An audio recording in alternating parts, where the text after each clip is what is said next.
Hi everybody, Miss Wendy here. Welcome back to our virtual read-aloud of Alice's Adventures in Wonderland. Now we are about to start our final chapter. So remember in our last chapter, Alice went to a trial. The Knave of Hearts was on trial for possibly stealing the Queen's Hearts. The Mad Hatter was brought on as a witness, as was the Duchess's cook, and then Alice was called up to the witness stand. So that's where we pick up on our final chapter, chapter 12, Alice's Evidence.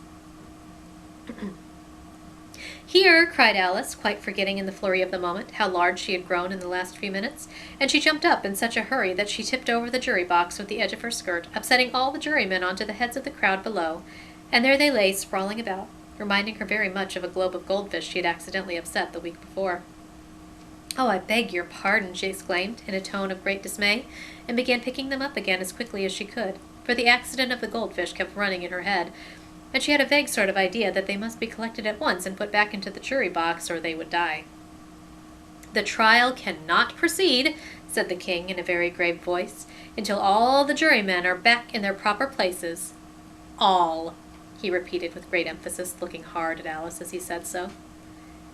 Alice looked at the jury box and saw that, in her haste, she had put the lizard and the head downward, and the poor little thing was waving its tail about in a melancholy way, being quite unable to move. She soon got it out again and put it right. "Not that it signifies much," she said to herself.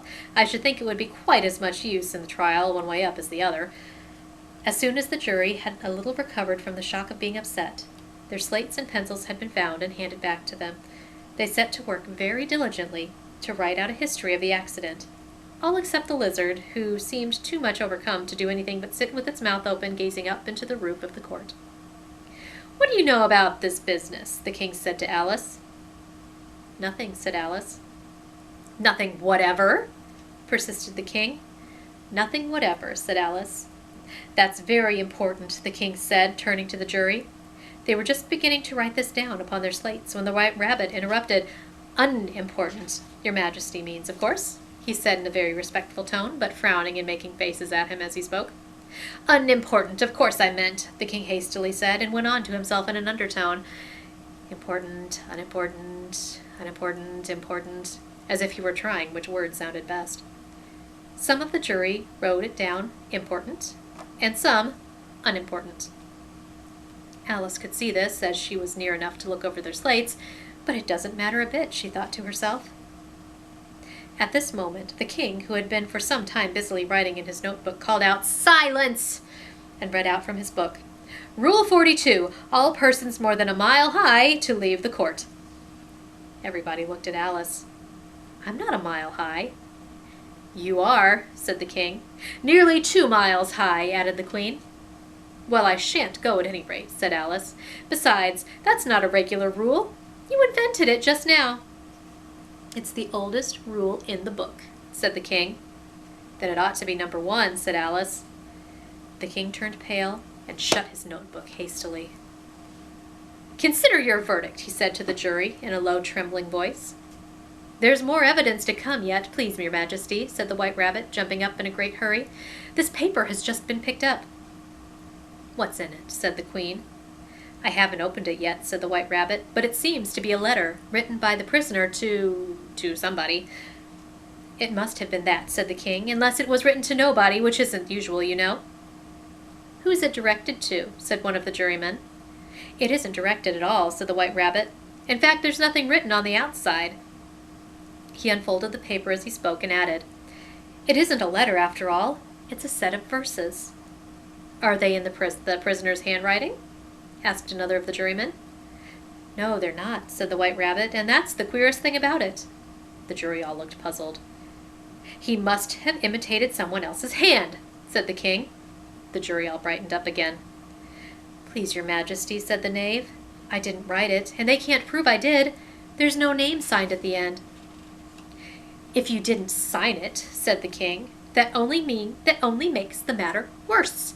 You must have meant some mischief, or else you'd have signed your name like an honest man." There was a general clapping of hands at this. It was the first really clever thing the king had said that day. "That proves his guilt," said the queen. "It proves nothing of the sort," said Alice. "Why, you don't even know what they're about." "Read them," said the king. The White Rabbit put on his spectacles. "Where shall I begin, please, your majesty?" he asked. "Begin at the beginning," the king said gravely, "and go on till you come to the end, then stop." These were the verses the White Rabbit read. "They told me you had been to her and mentioned me to him. She gave me a good character, but I said I could not swim. I sent them word I had not gone, we know it to be true. If she should push the matter on, what would become of you? I gave her one, they gave him two, you gave us three or more. They all returned from him to you, though they were mine before. If I or she should chance to be involved in this affair, he trusts to you to set them free exactly as we were. My notion was that you had been, before she had this fit, an obstacle that came between him and ourselves and it. Don't let him know she liked them best, for this must ever be a secret kept from all the rest between yourself and me." "That's the most important piece of evidence we've heard yet," said the king, rubbing his hands. "So now we let the jury—" "If any of them can explain it," said Alice. She had grown so large in the last few minutes that she wasn't a bit afraid of interrupting him. "I'll give him 6 pence. I don't believe there's an atom of meaning in it." The jury all wrote down on their slates, "She doesn't believe there's an atom of meaning in it." But none of them attempted to explain the paper. "If there's no meaning in it," said the king, "that saves a world of trouble, you know, as we needn't try to find any. And yet, I don't know," he went on, spreading out the verses on his knee and looking at them all with one eye. "I seem to see some meaning in them after all. Said I could not swim. You can't swim, can you?" he added, turning to the knave. The knave shook his head sadly. "Do I look like it?" he said, which he certainly did not, being made entirely of cardboard.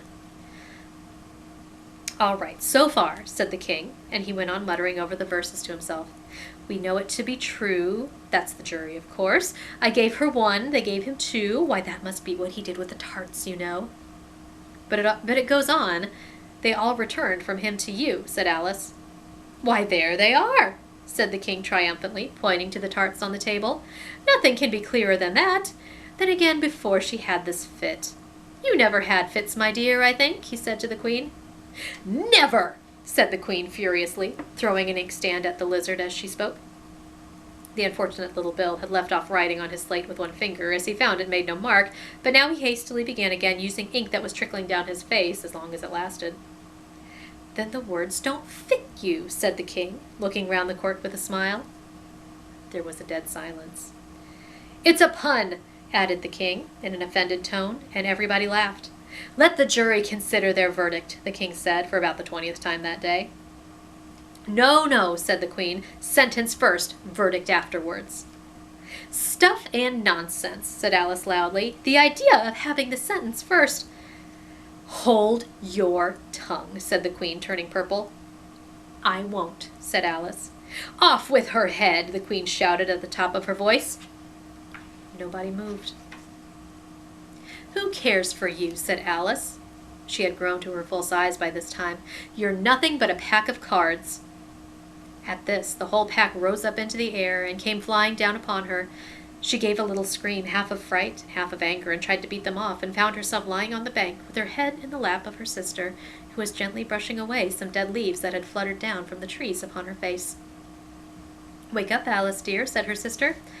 "Why, what a long sleep you've had."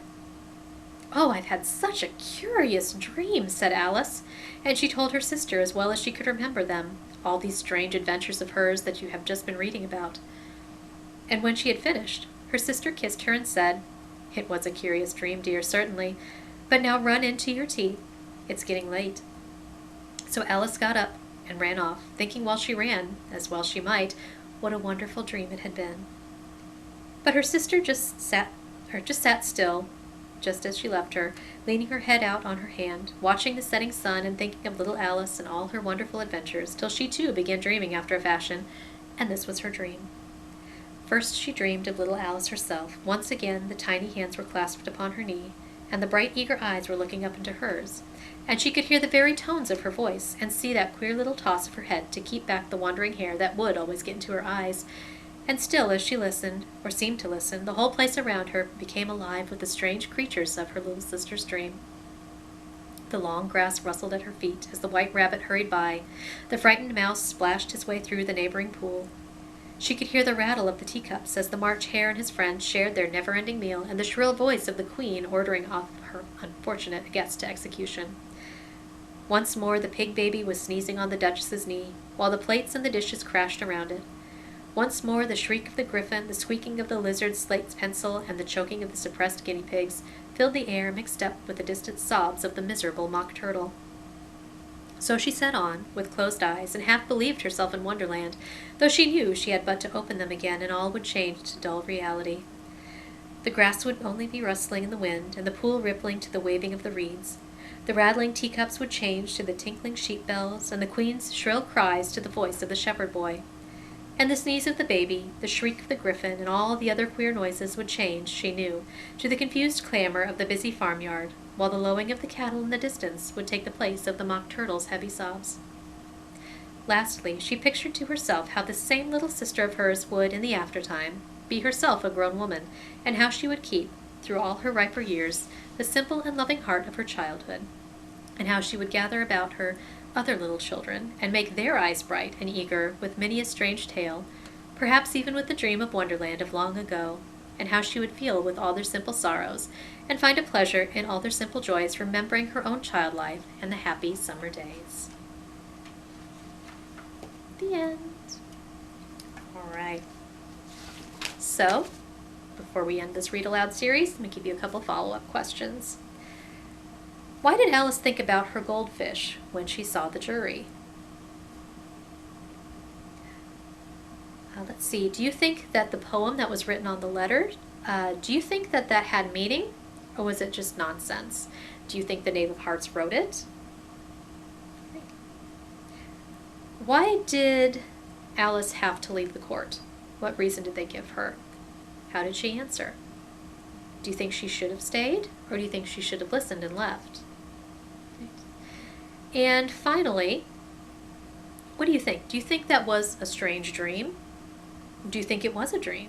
Do you think it might have been something else? Have you ever had a strange dream like that? Maybe someday you can write a story about a strange dream that you have had. Okay. Thank you very much for listening to this Read Aloud. We will do more in the future. But for now, thank you. Sweet dreams.